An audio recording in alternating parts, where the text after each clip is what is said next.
Pozdrav! Evo spremila sam vam jedan lijep kolač u susret 14. februaru, odnosno Danu ljubavi. Ovaj kolač je nešto slično o lava kolaču, ali je napravljen od bele čokolade koju sam napravila po sopstvenom receptu starom više od 30 godina, u koji sam dodala crvenu farbu.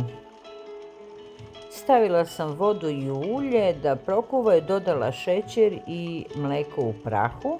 Sve tačne mere imate u opisu recepta. U to sam dodala crvenu farbu, pa sam umutila jaja sa šećerom, dodala ulje, onda u moju crvenu čokoladu i na kraju brašno. Sve dobro izmešala i stavila u kalupe u obliku srca da se peku na 200 stepeni 7 minuta.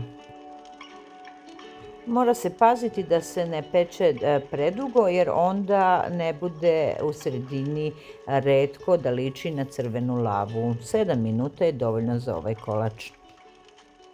Sitno seckane jagode izgledaju kao kamenčići lave, a i daju tu svežinu i lep miris jagoda ovom kolaču. Radovao bi me svaki vaš komentar koji napišete ispod ovog videa i svako od vas koji me zaprati. Unaprijed se zahvaljujem, obećavam uvek lepe interesantne recepte.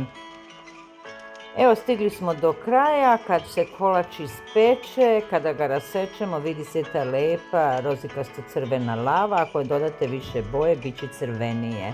Dekorišite po želji sa sladoledom ili voćem i uživajte u ovom vrućem kolaču.